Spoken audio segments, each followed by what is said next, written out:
Alhamdulillahirabbil alamin wa bihi nasta'in ala umuri dunya waddin. Assalatu wassalamu ala asrofil anbiya'i wal mursalin wa ala alihi wa sahbihi rasulillahi ajma'in. Yang kami hormati, kami muliakan para alim ulama, ketua tahu, juri pantai, para tokoh-tokoh masyarakat. Yang kami hormati, kami banggakan Ketua dan seluruh pengurus DKM Masjid Al-Hikmah Karimun. Yang kami hormati, hadir juga bersama kita Pak Kepala Kantor Kementerian Agama Kabupaten Karimun. Kemudian bersama rombongan kami dari Tanjung Pinang hadir Bapak KPU Pak Edi, mantu aja dari tadi ya. Kemudian ada Pak Kabid Madrasah, Pak Dr. Zulkarnain, ada Pak Muhammad Dirham, ini kepala bidang pesantren Pak, ini kepala bidang yang paling kaya, Muhammad Dirham. Kemudian hadir juga ini yang mengurusin kegiatan safari di Kanwil, Bapak Kiai Haji Ahmad Hussein. Juga hadir beberapa kawan-kawan dari Kementerian Agama. Saya juga didampingi oleh Ibu Ketua dan Wanita, istri saya lakinya Pak. Nah, tegas-tegas dikit Pak zaman sekarang. Kemudian juga Ibu Dewi, Ibu Pak Riyadul. Kemudian hadir di tengah-tengah kita kepala KUA, Kabupaten Karimun, kepala madrasah, dan pegawai kantor Kementerian Agama Kabupaten Karimun. Pertama, saya mengucapkan terima kasih atas kesediaan Bapak-Bapak menerima kami untuk sebenarnya ikut sholat Isya dan tarawih bersama. Kalau safari Ramadan itu banyak yang dibawa biasanya. Ini bawa sikit saja kan. Terima kasih, alhamdulillah kita bertemu di masjid ini.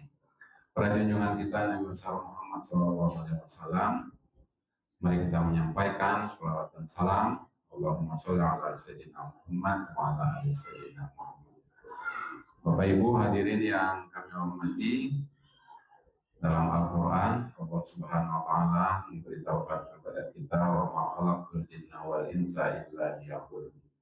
Tidak aku jadikan jin dan manusia itu kecuali untuk beribadah padaku. Banyak jenis-jenis ibadah kita ini Pak. Cuman yang paling berkesan dan datang setiap tahun kepada kita itu ini bulan Ramadan Pak. Bulan Ramadan ini luar biasa. Dia bisa merubah suasana kebatinan kita. Boleh tes bapak-bapak, ibu-ibu ini. Udah mulai mau datang Ramadan itu banyak yang ingat. Ingat kepada orang tua. Saya agak bingung juga saya Pak. Mulai datang bulan Ramadan, ingat dengan bapak. Ingat dengan mak. Ingat dengan nenek-nenek. Ingat dengan orang-orang yang kita cintai. Karena memang intensitas rohani kita pada bulan Ramadan ini kita lebih banyak melihat ke dalam. Makanya bulan Ramadan ini dijadikan juga kesempatan yang sangat baik bagi kita untuk melakukan muhasabah. Kita ini memang kalau melakukan muhasabah itu lebih terkontrol ketika perut kita itu tidak terlalu padat. Jadi kalau banyak makanan, banyak kepiting dalam tubuh, banyak ikan, banyak cabai, pedas, nasi, itu kurang terkontrol kita. Nah, makanya pada bulan Ramadan ini intensitas kita beribadah itu lebih tinggi ketimbang pada bulan-bulan yang lainnya. Karena memang ibadah puasa ini adalah ibadah wajib bagi kita yang memiliki pengaruh luar dan dalam bagi kita. Ibadah puasa ini berpengaruh terhadap fisik kita, Kita itu jangan dicekoki dengan makanan dan air terus secara berlebih-lebihan, Pak. Dan itu ternyata dari aspek kesehatan itu memelihara tubuh kita ini. Kemudian yang kedua, secara rohani, kegiatan dan kesabaran serta keikhlasan kita menahan nafsu jasmaniah kita itu berpengaruh kepada cara kita berpikir, cara kita melihat orang lain. Makanya puasa yang kita laksanakan itu berakibat sangat baik bagi kelangsungan hidup kita ke depan. Bapak Ibu hadirin yang saya hormati. Yang kedua, ada anggapan yang harus kita putar balik sebenarnya ketika kita berbicara tentang ibadah seperti ayat yang kita bacakan tadi, tidak aku jadikan jin dan manusia kecuali untuk beribadah kepada. Ibadah sebenarnya tadi saya sudah sampaikan di Kemenang Tausiah, ibadah ini sebenarnya adalah salah satu bukti kasih sayang Allah kepada kita. Kalau Tuhan itu masih memerintah kita, Pak, masih nyuruh kita, berarti Tuhan itu masih sayang dengan kita. Kalau misalnya kita ini, saya tadi dalam perjalanan dari Batam ke Karimun, saya risau ini, belum sholat zuhur, Pak, semua tanggung. Masuk ke kapal, zuhur belum sampai. Kemudian dalam kapal itu, dalam perjalanan saya berpikir, saya berencana di mana kita sholat nanti. Jadi saya bilang sama Pak Kabit Mas, di mana nih Pak Kabit? Pak Kabit ini kan kiai, Pak. Jadi setiap hari tempat saya bertanya, di mana nih kita sholat di Karimun aja nanti, bisa jamaah kausar Pak Kabit. Kita berpikir itu harus disyukuri. Bahwa dalam suasana perjalanan itu, kita masih ingat dengan kewajiban kita kepada Allah. Itu harus disyukuri, dan itu adalah nikmat yang diberikan oleh Allah Subhanahu. Ada orang, Pak, lupa aja dia. Sudahlah, dari Batam ke Karimun pun puasa pun batal. Alasan musafir. Nah itulah kira-kira lupa. Wah itu bahaya itu. Tapi kita ingat, kita puasa. Nah, iktikat kita untuk beribadah kepada Allah itu pemberian dan rezeki yang sangat besar dari Allah Subhanahu wa Ta'ala. Kita ini tidak terasa karena setiap hari kita menemukan itu. Karena biasa-biasa aja, kan? Karena tiap hari kita sholat. Padahal keinginan dan kemauan kita masuk ke masjid, keinginan kita melaksanakan sholat 5 waktu itu adalah salah satu nikmat yang paling besar yang diberikan oleh Allah Subhanahu wa Ta'ala kepada kita. Selain nikmat-nikmat yang lain, nikmat kehidupan, nikmat napas kita, nikmat kasih sayang. Ini kita berpikir, akhirnya kita berkesimpulan bahwa sebenarnya ibadah ini bukan beban yang dikasih Allah Subhanahu wa Ta'ala. Tapi ibadah ini adalah nikmat. Banyak, Pak, orang yang ingin puasa, tapi dia tak sanggup karena sakit. Banyak orang yang ingin sholat secara sempurna. Ya Allah, kapanlah saya tuh bisa sholat kayak Pak Imam itu, berdiri, ruku, sujud, tahiyat awal, tahiyat akhir, seperti Pak Imam. Banyak, Pak, tapi tidak bisa karena ada kekurangan.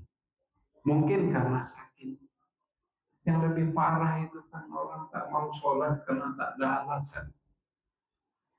Waktu celaka itu. Nah untuk itu kita balik logika kita ini bahwa ibadah itu yang pertama adalah bukti kecintaan Allah kepada kita. Yang kedua, ibadah itu adalah kebutuhan kita sebenarnya. Allah tidak butuh dengan kita di sebenarnya, Pak.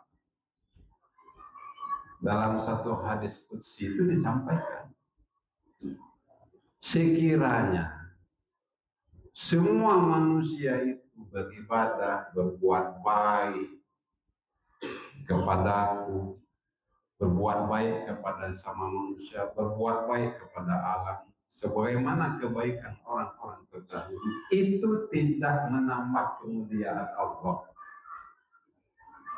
Pun sebaliknya, seandainya manusia itu berbuat maksiat, berbuat kejahatan, tak baik-baiknya Pak, sekarimun nih Pak, sekepri ini, itu tidak merugikan Allah.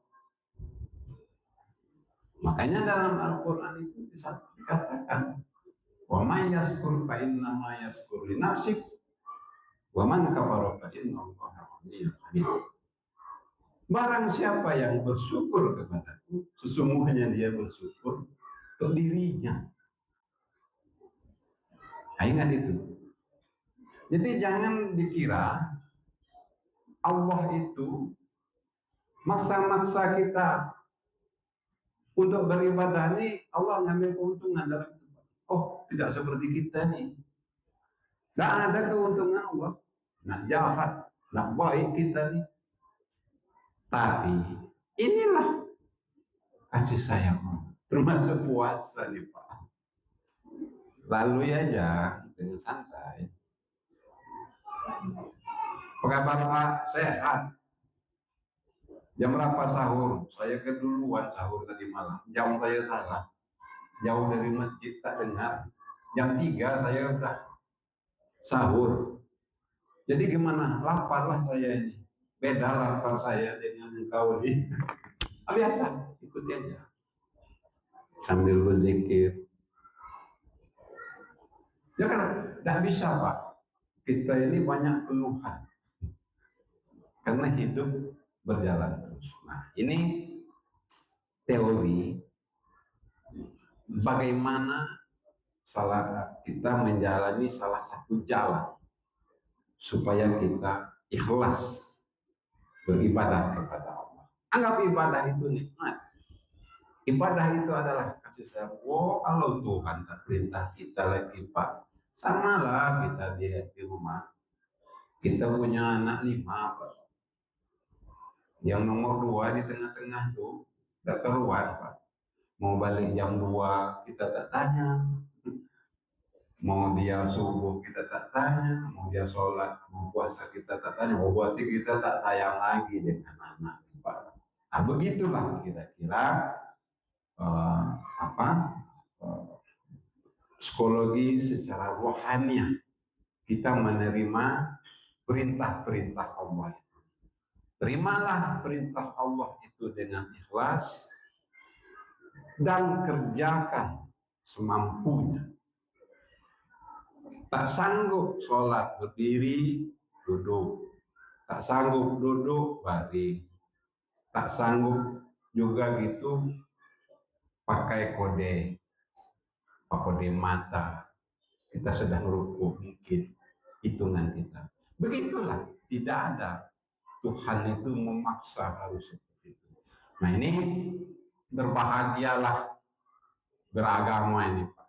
Nah ini yang terakhir, karena ini tarawih 20 ya. Tidak bisa banyak ya. Tarawihnya 20 kan? Alhamdulillah. Jadi berbahagialah kita yang mendapat amanah untuk beribadah. Lebih berbahagia lagi bapak-bapak, ibu-ibu yang masih sehat. Umur udah 60. Masih sehat, puasa. Ke masjid, sholat 5 waktu, ditambah dengan tahajud. Mungkin ditambah dengan sholat tasbih, sholat duha. Berbahagialah. Syukurlah itu. Inilah nikmat paling besar. Jangan lupa bersyukur. Alhamdulillah. Saya hari ini masih bisa sholat zuhur. Tak sampai tidak. sampai sholat asar nanti. Alhamdulillah bisa sholat asar sampai pun enggak sampai ke maghrib ini. Mana tahu? Enggak pilih Tuhan itu Pak nak nyambut nyawa. Nah ini jadi kesimpulannya ibadah agama kita ini adalah menambah kebahagiaan kita hidup di dunia. Dan insya Allah nanti kebahagiaan ini akan berlanjut di akhirat nanti. Jadi beragamalah dengan riang gembira. Senyum-senyumlah masuk ke masjid ini, merengut aja. Lah datang pula khotib itu ini bisa 15-20 menit kan. Ada khotib Pak, terlalu lama. Apa kata jamaahnya? Pak Ketua DKM, kalau minggu depan Bapak tuh lagi yang khutbah, saya minta fotokopinya ya. Ya. Jadi apa? Gunakan masjid ini secara baik. Insyaallah saya sangat senang malam ini. Masjid ini bagus Pak, bagus. Tidak terlalu besar, tidak terlalu kecil. Halamannya luas, mungkin ini tempat. Imamnya juga enak-enak tadi Pak, enak. Mudah-mudahan melalui fasilitas masjid ini kita benar-benar dekat kepada Allah Subhanahu wa taala sehingga kita diterima sebagai umatnya yang diletakkan yang mulia di sisi Allah Subhanahu wa taala. Mohon maaf, Allahumma bi'ila wa bi'tariq. Assalamualaikum warahmatullahi wabarakatuh.